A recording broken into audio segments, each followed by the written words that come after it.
Perfect. Oh my gosh, Timmy, you're the best. So we have hosted over 250 different virtual events over the years. So much content, so much information has been shared, and it's been a phenomenal platform for so many folks around the world. Our website is thenomadicnetwork.com, and we've also got upcoming tour dates. We do tours around the world as well. Our tours in 2025 have consisted of, we've got 5 tours that are running this year. Here's some photos from past tours. Oh, sorry, this is out of whack. If you want to follow the Nomadic Network, follow us on Instagram at the Nomadic Network. You can subscribe to the Nomadic Network YouTube channel. Register for a few virtual events like this one, and we can also meet up on any of our community tours. Event reminders. So we love it when you turn your video on. It's always nice to be able to see your smiling face, but we understand if you can't do that. Stay muted, please. Use the chat to connect with your fellow attendees and ask questions. And just type question before your question, and I will just be monitoring everything on my end while Timmy's speaking. So I'll just be keeping track of the questions, and we'll be able to answer at the end. Follow our speakers and support them. They are volunteers, and they are doing this out of the kindness of their hearts to share their passions with all of us. So at the end of, or possibly at the beginning of Timmy's talk, she's going to go ahead and share with you how you can follow her, how you can keep in touch with her. And I highly encourage you to do that, because she's a wonderful human with a lot of information and skills to share with all of us. So let's learn, let's have fun, and enjoy this time together. So I'm going to go ahead and stop sharing my screen, and I'm going to let Timmy take the wheel now. Timmy, are you ready? I am so ready. I'm so excited about this, and I really appreciate everybody coming on. It's fun to see some familiar faces. I am going to share my screen now, and it's going to go through a lot of the same kind of weird little things that we have to go through to get there. I have to remind myself all the little things to do. So play rehearse slideshow. And then we go to Zoom. Now you can see everything, right? You can see my welcome and everything. Whoa. Okay. Hang on a second. I need to go back and do this again. Share screen, share keynote again. Zoom, share. Advanced portion of the screen. That's what I need to do. So you get to see a picture of Patagonia I took first to start out with. And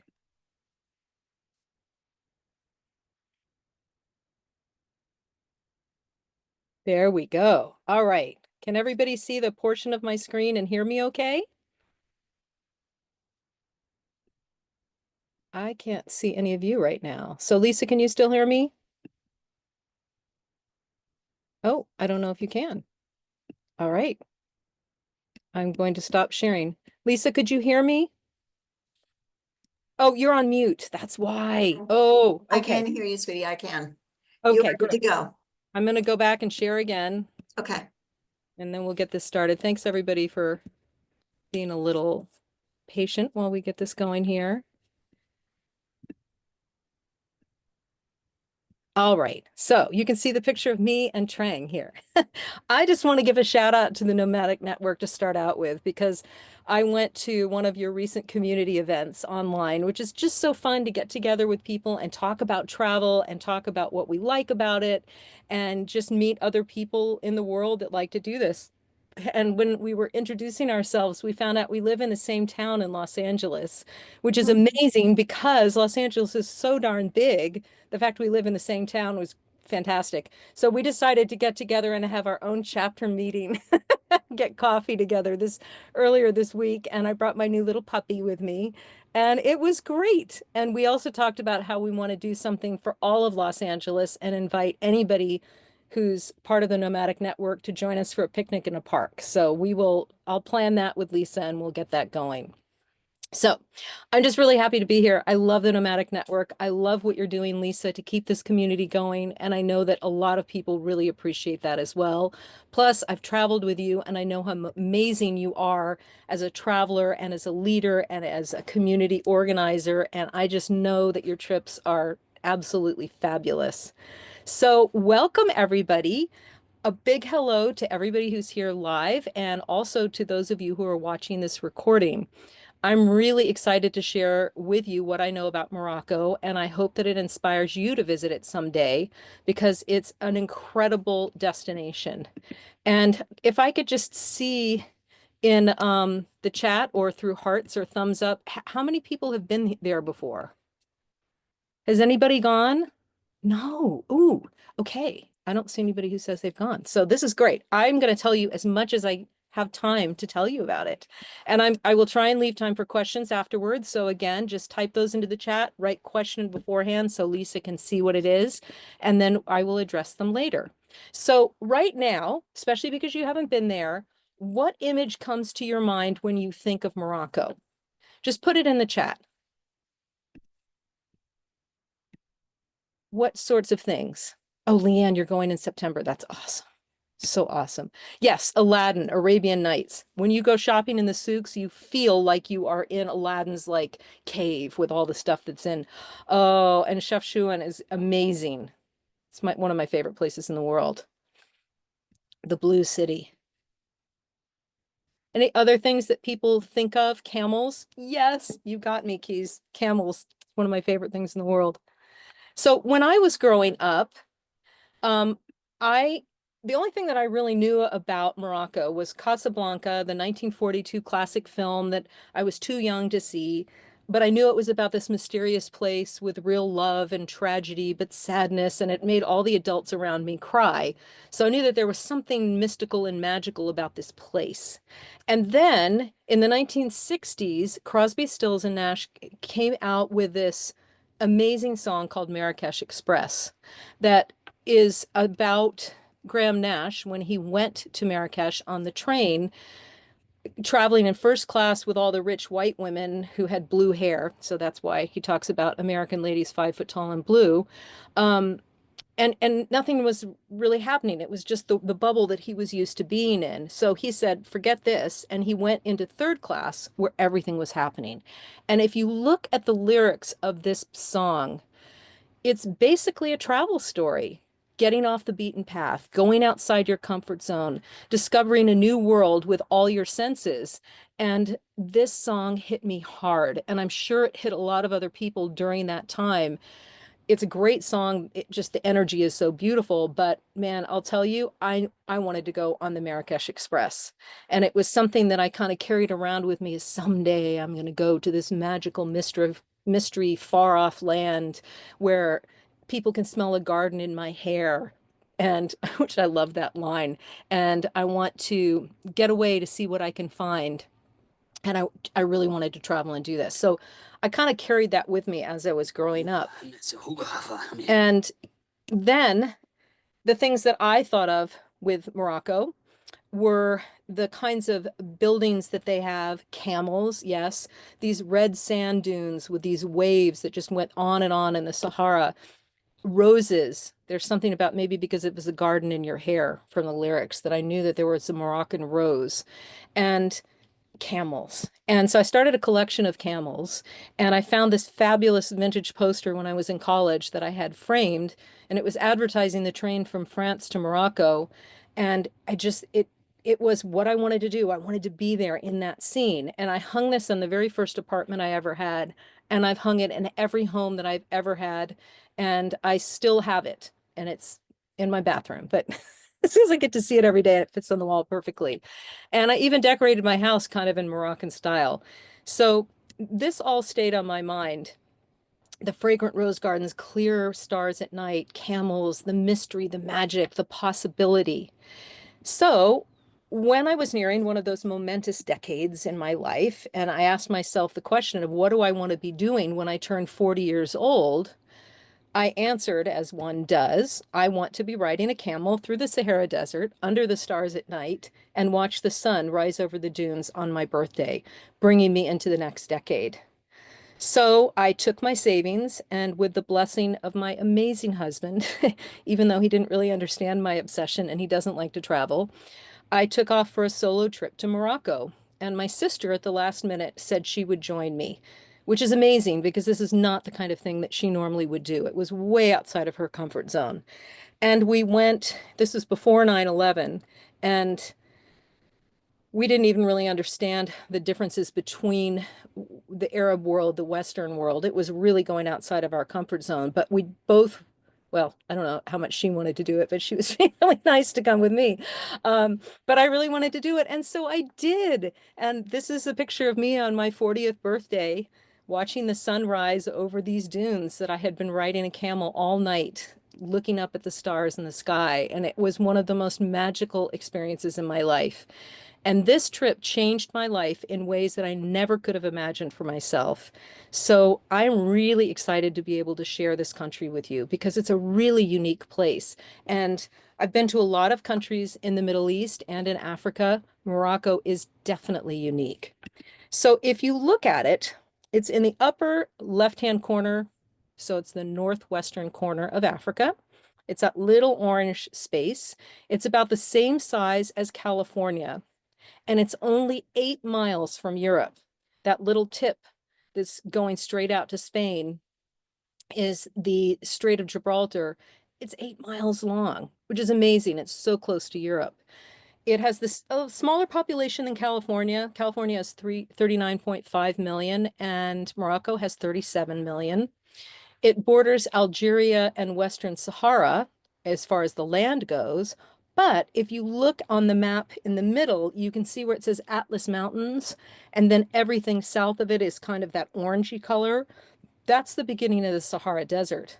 So you've got this massive desert, and I don't know if you guys know how big the Sahara is, but it literally is bigger than the entire continental United States, plus Hawaii, plus Alaska. It's massive. So that's what separates Morocco from the rest of Africa. And then you have it bordering the Atlantic Ocean and the Mediterranean Sea. So even though it's just a short hop from Europe, it's a world apart because it is African, and it has this extraordinary diversity from the mountains and deserts to ancient cities and beaches, all packed into this one country. But its location is the thing that makes it so unique. So, coastal cities, these are all places in Morocco. Huge tall mountains with the snow caps on them. The highest peak in the Atlas Mountains is 13,671 feet. So it is tall. You've got the beautiful beaches down in Essaouira and on the coast. It even has monkeys, Barbary macaws, and they're so cute. And I took a walk. My sister and I just pulled over our rental car at one point. We said, "What are those big squirrels?" "Oh my gosh, they're monkeys." And we were walking out and looking at them, and that was pretty amazing. They have cedar forests, argan forests. Anybody who's bought argan oil for their hair or their skin or in makeup, the trees for that fruit grow there, and the coastal cities and Sahara Desert on the other side. So the importance of Morocco is that because it's in this place so close to the Western world, but it's also part of Africa, is that if they could figure out how to have a trade route through the Sahara Desert, then they would be able to connect inner Africa to Europe and vice versa. And it would be an amazing trade route. So throughout the history of humanity, Morocco and its infrastructure of seaports and highways into the sub-Saharan Africa has been a vital link of connection, especially between Europe and Africa, and has enabled trade, which has supported and enriched communities, shared ideas, established peace between different religions and cultural groups, because you can't trade if you don't have peace. And they have a stable free trade agreement between nations in Europe and Africa. And it all is possible because of Morocco and the way that they connect the world. And they're the fifth largest economy in Africa, which is amazing when you see that Africa's such a big continent, it literally can take all the other continents in the world and smash them onto it, and you still have some extra room. So that says a lot for this very small little country. Their current exports are agricultural, like citrus, textiles, and phosphates, which is kind of similar to what they were doing in the past. The trans-Saharan trade route originally facilitated exchanges like gold, salt, the phosphates, and textiles. And because camel caravans were able to navigate and survive through the Sahara Desert, they were able to have this trade route. The reason that this is important now is when you go to Morocco, you're going to see so many influences from different countries there, from different African countries, from the Berber people who were the original people in the area, the Arabs that came through, the Europeans that were in there, and you're going to see that mix of everything. That would not have happened if they didn't have the trans-Saharan trade route. And also, you're going to get to see a lot of buildings that were on that trade route that were highly visible, were very well to do because so many people went through. They were able to trade with each other and to keep the economy of that area going. So you've got really cool buildings and villages that you can visit in Morocco that you wouldn't be able to see in other places. So I would describe Morocco as a journey of contrasts. You have busy modern cities. You have medieval historic towns. A lot of the cities have historic towns within them, like an old historic center, like you would have in Europe, and traditional Berber villages, which are in the mountains and in the valleys. Then also, because of the geography that is so unique in each one of these areas, from the mountains to the sea to the desert, you're going to have different cultures in each region.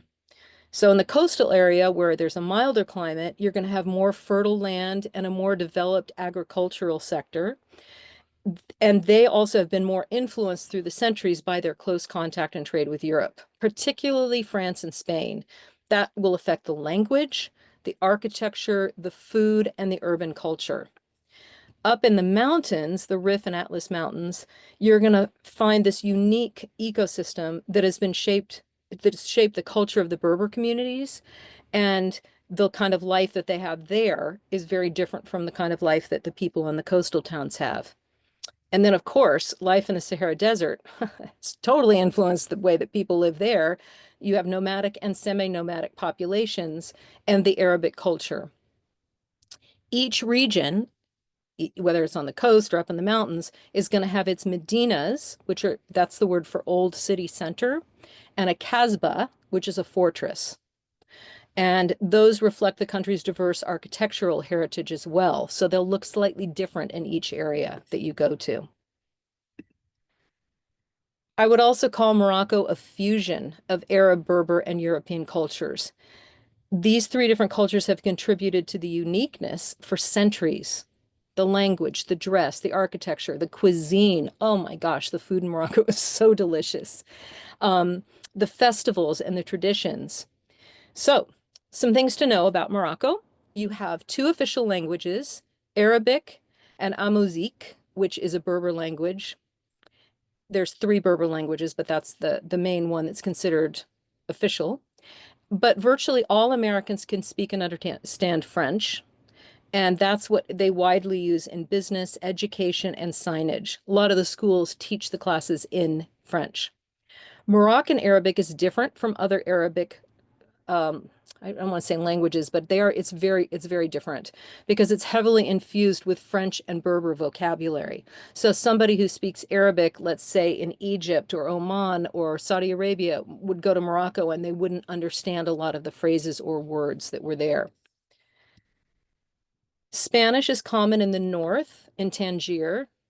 And interestingly enough, too, during the Second World War, when a lot of the Jewish communities were escaping areas where they were being persecuted, a lot of them came to Morocco.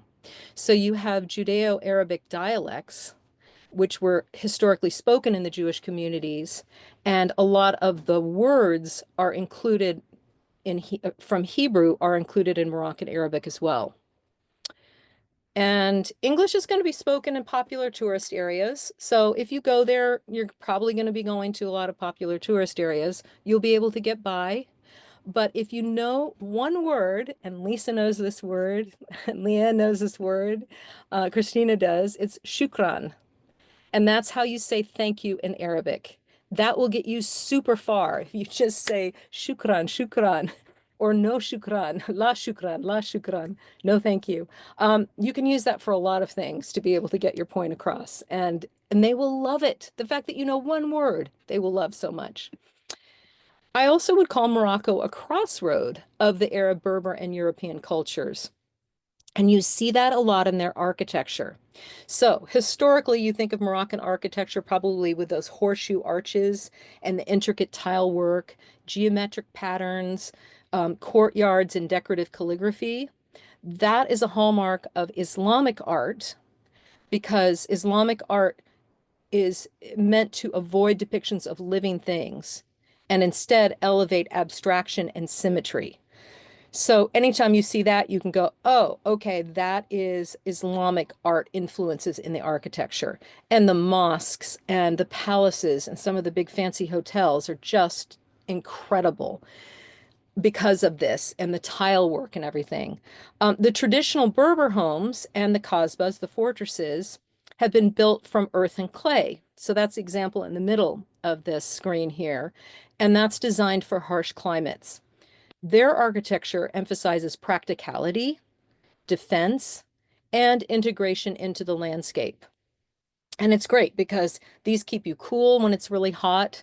It's easy to get the mud that you need, the earth and the clay, because it's around you all over. And it handles the rain really well, which is so surprising to me.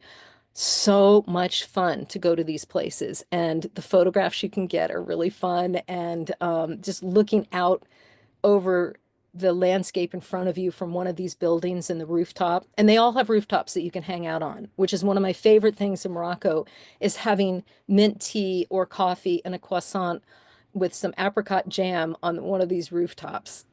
It's like so much fun. Like I would go back just for that because it's so beautiful. So the other thing that influenced the architecture is after the fall of Al-Andalus, which was the medieval Muslim Spain, many of the Muslims and Jewish refugees went to Morocco, and then they brought this Moorish style with them, which is seen in the arched riad homes, the lush interior gardens, and the decorative stucco work. That's going to be more like the picture that you see with the green door. And it's just, it's so beautiful. And if you were to just Google Moorish architecture, Moorish style, Moorish interiors, if you go to a bookstore and you look up Moorish or Moroccan interiors, if this kind of style touches you, you're going to be just like eating it up. It's so delicious. It's so beautiful. And I ended up buying a whole bunch of books after I came back, and I pull them out sometimes just to look at them and go, what can I do in my own home here in, in Los Angeles to kind of bring some of this feeling back? The beautiful lanterns that hang down that have the cut work in them so that the light that's in it at night makes a pattern on the wall and makes a pattern on the floor. Then also you have, crazy, but the French and Spanish colonial periods started introducing Art Deco buildings. So wide boulevards on the streets and European city planning that would blend with the traditional styles, like the building on the bottom with the aqua stripes going up it. So it's a little different, but it is, you can definitely see how it's more Art Deco. And then you have the blue.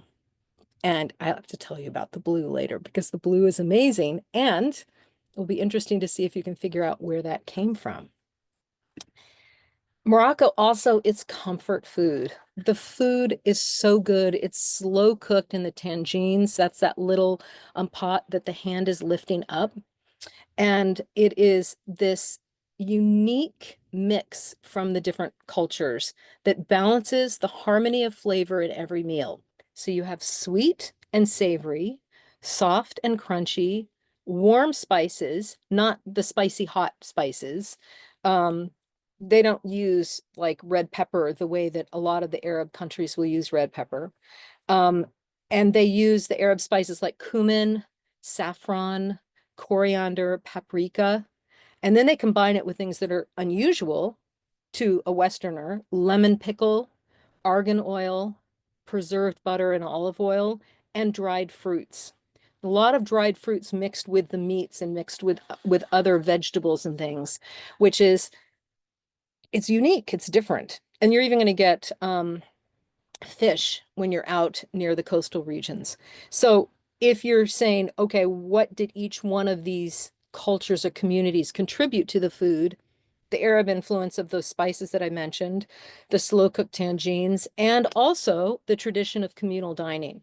So what they'll do is they just put all this food out on the table and people just reach out and they take different bites and they all eat together, only using their right hand. Everybody put your right hand up right now. This is the only hand you ever eat with when you're in any culture that eats. It's just the right hand. As far as I know, I don't think there's any culture that swapped it. It's the hand you use for um, doing money transactions, for eating, for anything.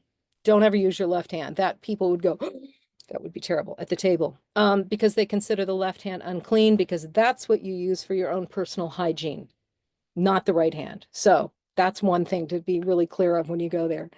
The Berber influence on food, traditional grain-based dishes like the national food of Morocco, couscous, and barley bread, preserved techniques like smoking and fermentation, and they added spices like ginger, pepper, and turmeric.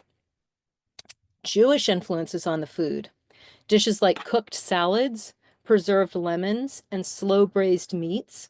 A lot of those things fit really well with what was already being done, and it just kind of expanded the palate. Many Moroccan Jewish recipes like tafina, which is a Sabbath stew, blend those mainstream Moroccan flavors, so it fits really well. And the Andalusian Moorish influence was that sweet savory combo, like pastilla, which is a pigeon pie that has sugar and cinnamon on top of it. So that's the meat and the sweet again. And that reflects more of the Moorish tastes, which you would find in southern Spain. The European influence, French pastries in the Moroccan cafes. That's why I said on the rooftops I could have a croissant as well as my coffee. The coffee culture and Spanish seafood dishes, because Spain is also on the coast, and so those recipes came over. But they've all been tweaked to be a little bit more like the Moroccan way of putting all these things together. As far as the food goes, it's heavily grain-based. So if you are a vegetarian or vegan, you will be fine. They might not understand what you're saying when you're saying that you don't eat meat, because they might think I was served that Bastilla pastry and I haven't had meat as a vegetarian since 1978. Didn't know what it was, so I guess I have had meat because I had a bite of it. And uh they would assume that bird wasn't meat. So you have to be really clear about that. But the food you can find is fantastic and you can get vegetarian food because most of the food is going to be a couscous base, and their couscous is a little bit different from what we get in the stores here because it's handmade from wheat pasta, rolled and sliced by hand. Like those little grains, it's all sliced by hand. Breads and pastries, and the main sources of protein are lentils, chickpeas, and fava beans, which are going to be in a lot of these things. But Moroccans also frequently eat beef and veal, as well as poultry in the form of chicken and pigeon. And then, as I said, fish in the coastal regions. So Morocco is also a blend of festivals. You have the Islamic holidays like Eid and Ramadan, which define the religious calendar and the social rhythm of the year. You have Berber New Year, which is Yanair, and it's celebrated in January, usually I think around the 14th. And that has its own traditional dishes and music, but everybody celebrates it, not just the Berber people.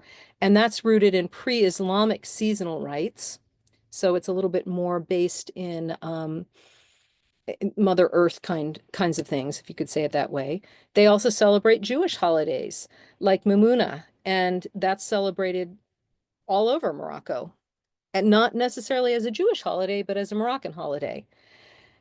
And then the music that you have there, you've got the sub-Saharan African and Sufi origin with of the spiritual chants and the hypnotic rhythms with the drums. You have the Andalusian classical music from the expelled Muslims and Jews in Spain that thrives in cities like Fez, which I hope everybody gets a chance to go to someday because that's an incredible city. And then you have Berber folk music and European pop plays a lot of major roles in the festivals. So you've got all these different things coming together in this unique way, and it's just really fun. It's just really rich. So if I were going to write something about Morocco, I would say it's a cultural crossroad of Islamic, Jewish, Berber, and Christian influences. It's a place where North African roots, Islamic spirituality, Jewish memory, Andalusian refinement, and colonial European legacy all meet and mingle. It's a cultural layering that gives the country its rich depth and diversity, and it makes every Medina, alley, melody, market dish a product of these centuries of exchange. And that's why it's important to look at the map and kind of go, oh, I get it. I see why it is the way that it is. Morocco has 9 UNESCO sites, which is pretty amazing for a small country. It's got cities that are considered UNESCO sites like Fez, Marrakech, Meknes, and Rabat, as well as Essaouira on the coast. And then it has an ancient Roman city, Volubilis, and Aït Benhaddou, which is the big city on the left, which is a fortified village built in the Berber style with that clay that's in the foothills of the Atlas Mountains. And it's recognized because it's been preserved so well, and the historical significance of it being on that camel trade route, the caravan trade route. And it's a really great example of the pre-Saharan earthen construction techniques. There are some people who still live there who take care of it, and it's just their home. It's kind of fun to go and see what people's homes would look like if they had lived there. And when you walk down the street and see some of the little shops that they have, but most of the people from that area now live in modern homes across the way. And Morocco has one of my favorite places in the world, which is Chefchaouen, and it's the Blue City. And it was initially painted blue. Does anybody know why it was painted blue? I've given you a few little hints of one of the groups of people who came to Morocco.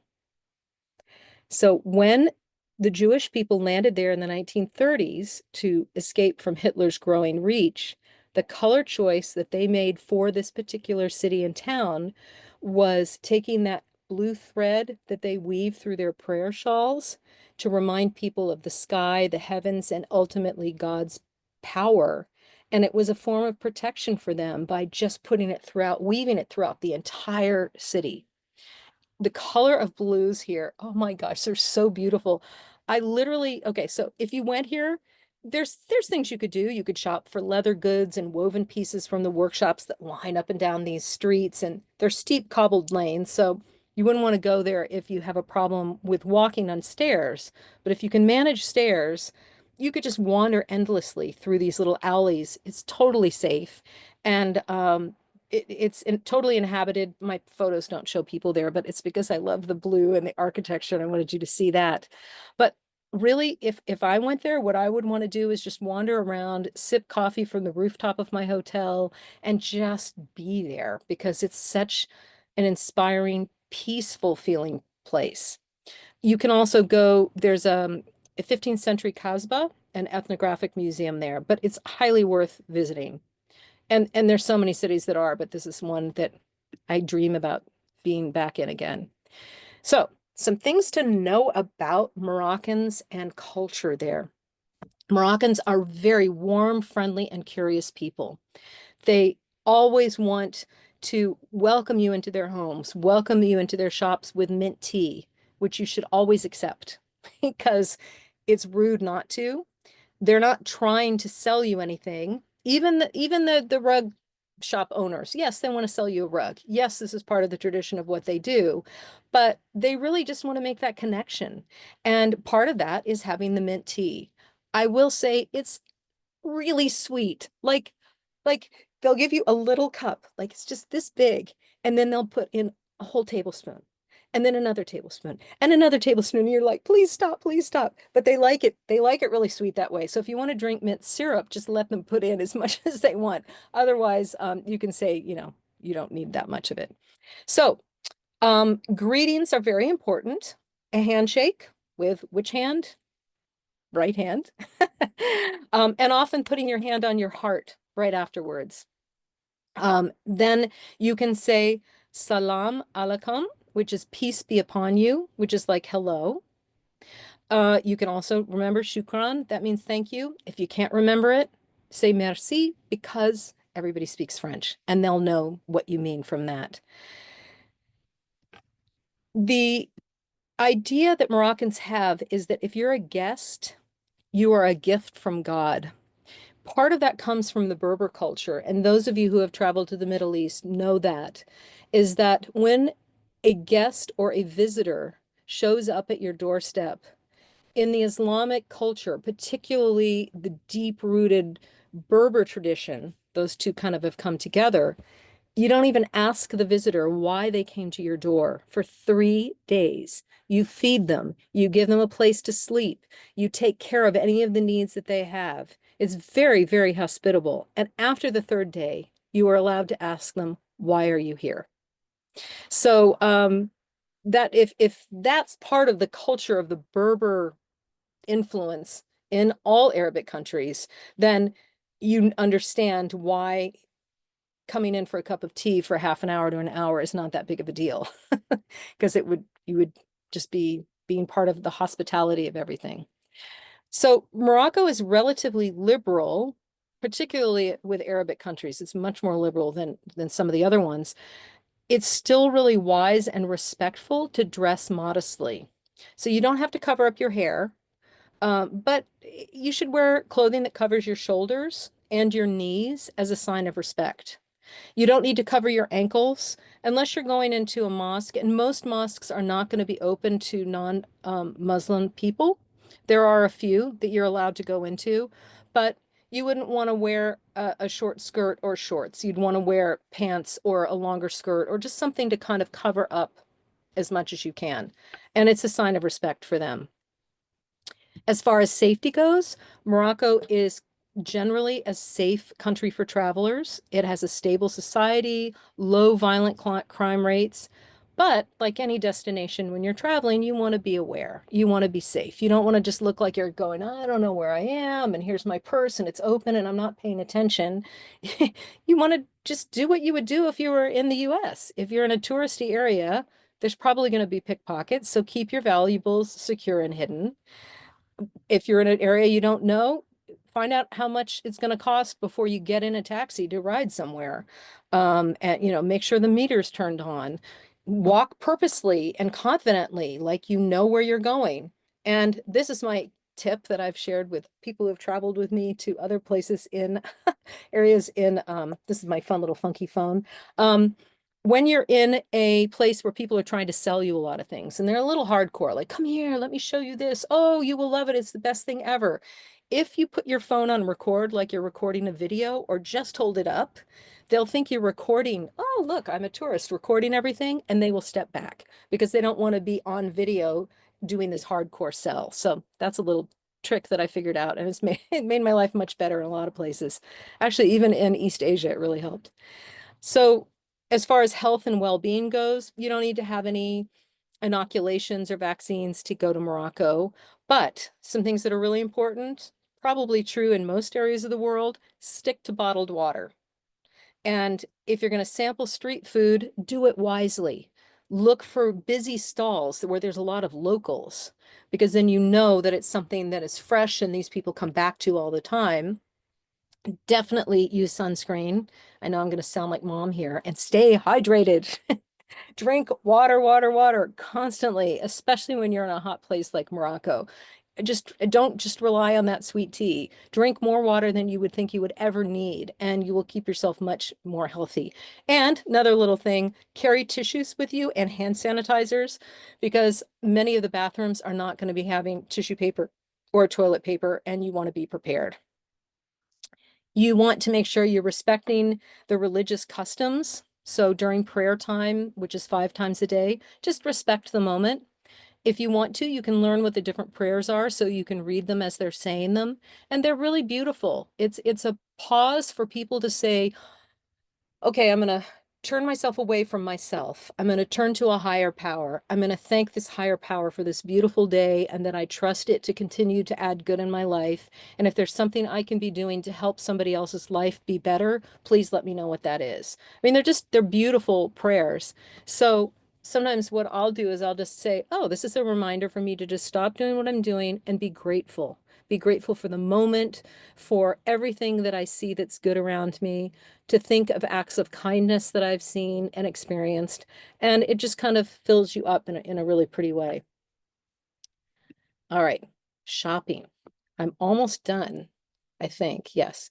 Um, but I can't not say something about shopping because in Morocco, it's so much fun to shop.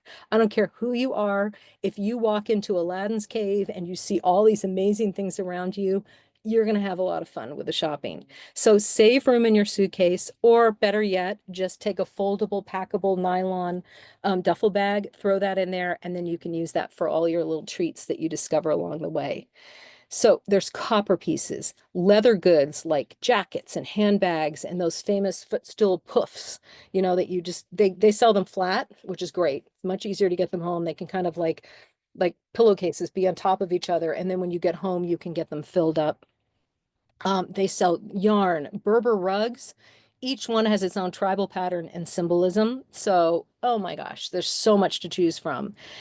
Then you have glazed tagine pots, plates, and tiles. You can buy a bunch of those little tiles. They make really great coasters, really fun to have, or things you can put up on the wall. Those metal lanterns that I was telling you about that shine the beautiful patterns on the ground, and some of them have stained glass in them, so then they're shining beautiful color all over the ceiling. There's carved wooden boxes. There's jewelry, silver cuffs, and amber beads, piles and piles of spices and herbal tea blends. Lisa's excellent at buying spices and giving them as gifts. I think he bought so much when we were at the Egyptian spice market in Jordan. Um, and herbal tea, because tea's such a big part of Morocco. It's fun to just buy a bunch of it, take it in big bags, and then apportion it out when you get home to your friends. Argan oil, soaps, lotions, argan oil for cooking, and fossils. Oh, you can buy some really cool fossils over there because there's so many fossils in the desert. The picture in the middle towards the bottom that's white, those are called desert rose crystals. And they're really cool looking. And when you go out in the Sahara, actually on my 40th birthday, I even found one in the desert because the wind was blowing it away. And I figured that was just my special gift. You can buy rose oil, and their rose oil, it's a damask rose. It's so beautiful. And you can put it in your hair, and then you can just be like the song, and you can smell a garden in your hair. So lots of fun shopping. The rugs, just it's amazing. So the other thing that I want to say is about bartering. Bartering is a part of the experience. It's something that they consider fun because what you're doing is it's an exchange. It's kind of like a dance. So do not barter when you go to these places. The way you do it is if somebody were to say, I want to if I said, oh, I really like this, how much is it? Don't ever ask how much it is unless you want to get into the negotiation. If you don't want it, don't ask. I love this can. How much is it? And the guy comes back and he says, $100. And you're like, oh, that's crazy. Don't just put it back and walk away. You can say, oh, well, hmm, I'd be willing to give you $50 for it. Come down half or less than half, always, no matter what it is. Even if you pick up something and he says it's $3, come down to $1.50. And of course, it's not in dollars, but I'm using that as an example right now.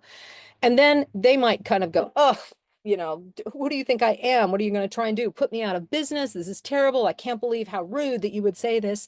That's part of the dance. It's like they get to do, their dramatic death scene or something and have fun doing it. So just go along with it and go, okay. And then they'll come back with something.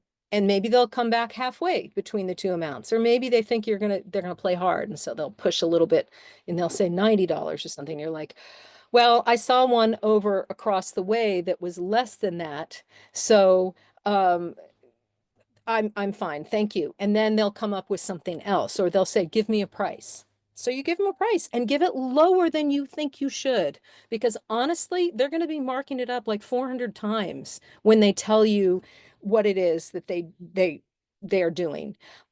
Have fun playing with this because it's a game. And when they act offended, it's a game. They're not offended. They're just doing this to kind of see what you can do, playing back and forth with you. Always smile, always be kind, don't get offended. And you can always just say, well, thank you so much. I really appreciate it. I'm not going to be buying it right now. Or actually, if you say right now, they'll say, when are you going to buy it? So don't do that. Just say, I'm not going to be buying it. Thank you. And then put it down and walk away. 90% of the time, they'll chase you out of the store and then they'll say, okay, okay, okay, you can have it. When I was in Istanbul doing the same kind of thing, there was a carpet bag that I saw that I absolutely loved. And because I knew how to do this bargaining, I got it for 30% of what they said originally. And then the guy at the end shook my hand with his right hand and he said, that was so much fun. You're good at this. And he smiled because he was happy. He got a deal. I got a deal. I still have the carpet bag. I feel like Mary Poppins when I have it because I pull all these magical things out of it and it's really fun. So practice with that and have fun. Just remind yourself, fun, fun, fun. This is fun.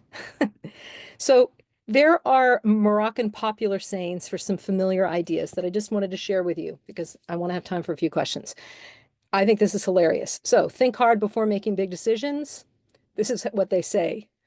You should think 1,000 times before using scissors, even if it has nothing to do with scissors. They'll say that. There is no love like a mother's love for her child. In the eyes of its mother, every beetle is a gazelle, which I think is hilarious.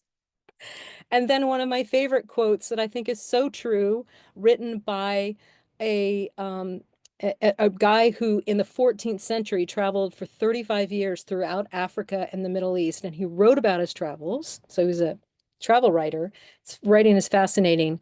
Traveling leaves you speechless, and then it turns you into a storyteller because you will come back with so many stories. So for me, Morocco inspired me to be a travel writer the first time I went because I came home with so many stories. And I discovered that by stepping outside of my comfort zone, I actually expanded it. I came home with everything I wanted to write and tell. I had a deep desire to bridge the gap between the Western and the Arabic worlds, between Christians and Muslims, and to help unite humanity. And I learned that my love for camels is not just imaginary, it is very, very real. And have since then, in other Middle Eastern countries I've gone to or African countries, had to go either visit camels or ride camels.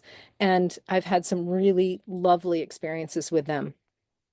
So if you decide that you want to go to Morocco and you know how powerful and transforming travel can be, you don't want to get off the Marrakech Express, you want to keep going, and then you want to write about it, I want to invite you to join one of my writing workshops because I love helping travelers write about their travels. I love helping people understand how you can journal when you're traveling, and you get so much more out of your experience if you know kind of what to do, what activities you can do, different techniques you can have.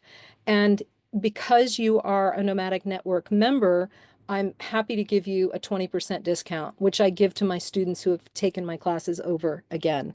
So that is here, and that is your QR code that you can get to my website and see that. And I didn't put up how you can follow me. Sorry, I completely forgot. I'm so bad at marketing.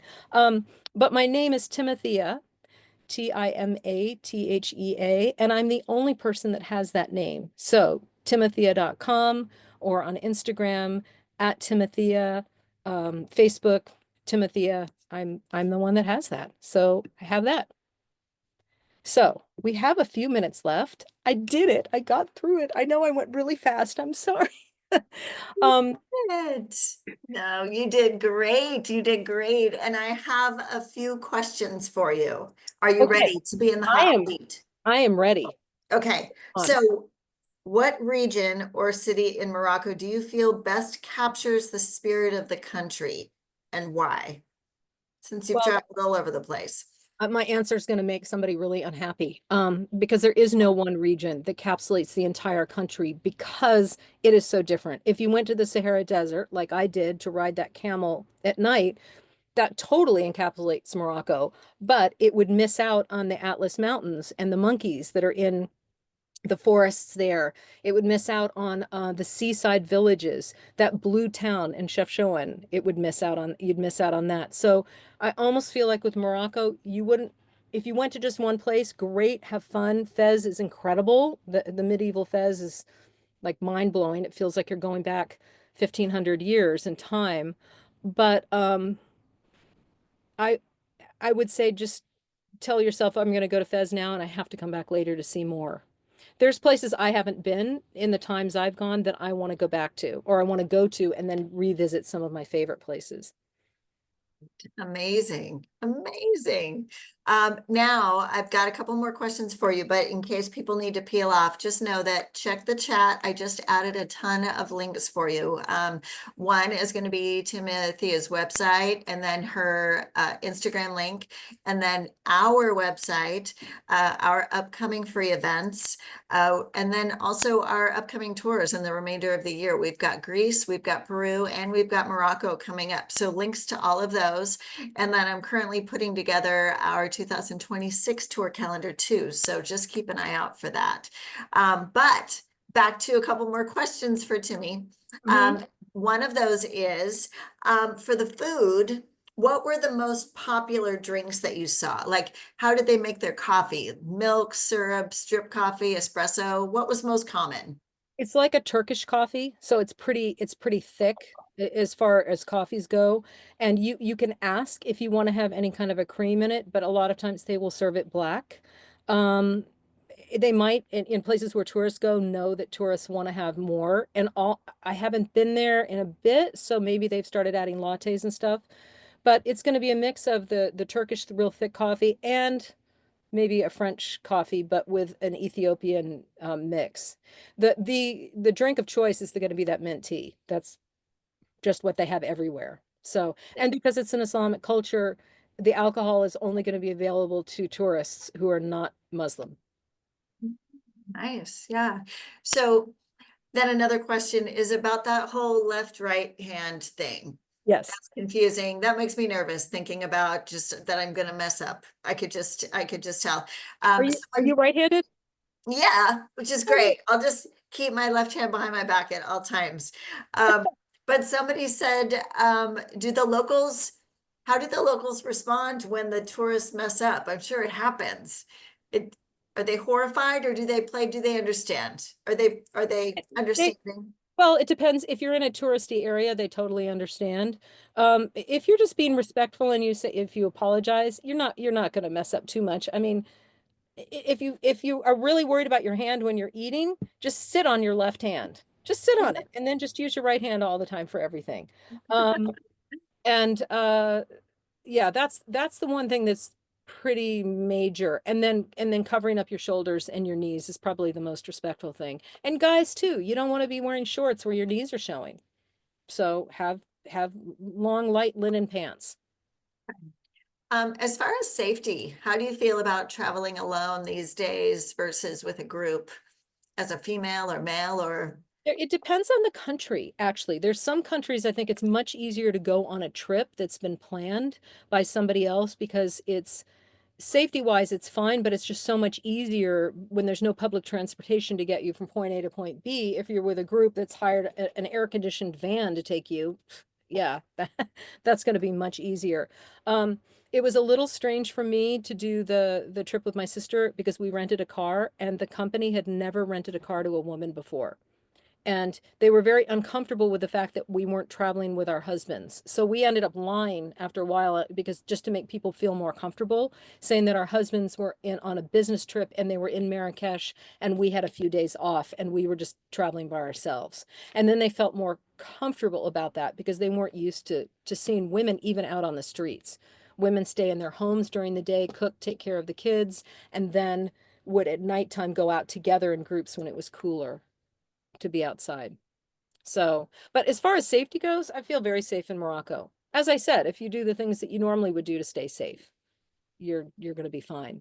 Yeah, But I yeah. actually feel more safe as a woman in Muslim countries than I do in the United States because it is so disrespectful and against all of the religious teaching to disrespect a woman that if a man, let's say, just whistled at a woman on the street in an Islamic country, all the men around him would beat him to a pulp because you do not do that. You do not disrespect women. So I feel very respected. I might be stared at, especially with blonde hair. Um, I get a lot of women and kids coming up to me, the girls. Oh my gosh, the girls, high school girl groups come up and they want to talk to me. They want to touch my hair. They want to take a photo with me. Um, so that's a little different. But as far as safety goes, it's totally safe to travel there. And you can travel there solo, but I actually think Morocco would be really great to do maybe if with a group, and I know the group that the itinerary that the Nomadic Network is putting together for their Morocco trip is outstanding. It's hitting like almost every single major point that you could within that time period, and it's fantastic. So, and it's a good routing for it, and that's easy. You don't have to think about it. But if you wanted to visit something that the trip didn't have on their list and you had extra time, that's when I would travel solo. You guys, isn't Timothea the best? Thank you so much. Thank you. You are fantastic. You know, I want to be very respectful of everyone's times. We've hit the hour now, and so I want to go ahead and sign off. But thank you, Timothea, so much for your time. For those of you, if you had more questions for her, please feel free to reach out to her directly. Yeah, for She is sure. more than happy to answer any questions that you have. Please follow her and just show her all the love that you can because she's phenomenal. She has donated her time here today for this hour. So thank you, all of you guys, for coming today. We so appreciate it. Thank you, Timothea. And thank you guys for all the nice things you've said in the chat. I've been reading it on the side and it's really nice. I appreciate it. And I hope Uh, you all get to Morocco and stay on that Marrakesh Express. yes. Thank you, everyone.